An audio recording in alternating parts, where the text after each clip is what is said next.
Hello friends, ഇന്ന് നമ്മൾ പോകുന്നത് ജോർജിയയിലെ മെയിൻ അട്രാക്ഷനുകളിൽ ഒന്നായ chronicles of ജോർജിയയിലേക്കാണ്.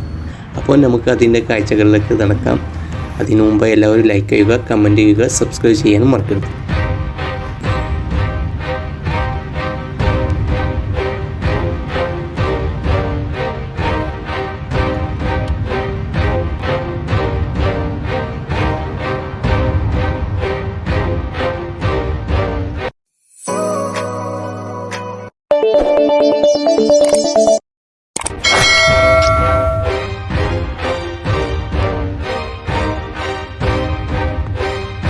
Chronicle of Georgia എന്നത് തിബിലിസിയിലെ മെയിൻ ഹിസ്റ്റോറിക്കൽ പ്ലേസാണ്. ഇവിടെ വരുന്ന എല്ലാവരും മസ്റ്റായിട്ടൊന്ന് വിസിറ്റ് ചെയ്യേണ്ട ഒരു സ്ഥലമാണ് ഇത്.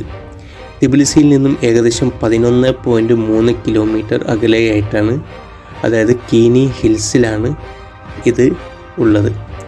ഇത് തിബിലിസി സീൻ്റെ ഏകദേശം അടുത്തായിട്ടാണ് ഈ കീനി ഹില്ല് സ്ഥിതി ചെയ്യുന്നത്. അപ്പം നമുക്ക് അവിടത്തേക്ക് പോകാൻ ട്രെയിൻ വഴി പോകാൻ പറ്റും, മെട്രോ വഴി പോകാൻ പറ്റും, അതുപോലെ തന്നെ ബസ് ഉപയോഗിച്ച് നമുക്ക് പോകാൻ പറ്റും, ടാക്സിയിൽ പോകാൻ പറ്റും. അപ്പോൾ നിങ്ങൾക്ക് ഇഷ്ടമുള്ള സർവീസുകൾ നിങ്ങൾക്ക് ചൂസ് ചെയ്യാൻ പറ്റുന്നതാണ്.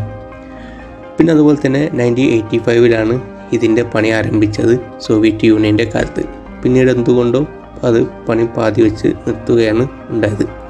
പക്ഷേ നമുക്ക് അവിടെ പോയാൽ അങ്ങനത്തെ ഒരു തോന്നലൊന്നും ഉണ്ടാവുകയില്ല. കാരണം വെച്ചാൽ വളരെ മനോഹരമായിട്ടുള്ള ഒരു കാഴ്ചയാണ് നമുക്കവിടെ കാണാൻ പറ്റുന്നത്.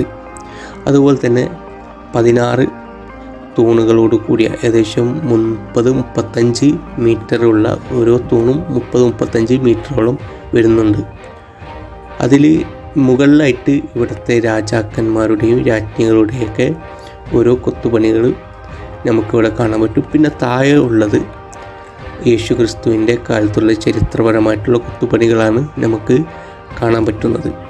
അപ്പം ഇവിടെ എത്തുന്ന എല്ലാവരും മസ്റ്റായിട്ടൊന്ന് വിസിറ്റ് ചെയ്യേണ്ട ഒരു സ്ഥലമാണ് ക്രോണിക്കിൾസ് ഓഫ് ജോർജിയ.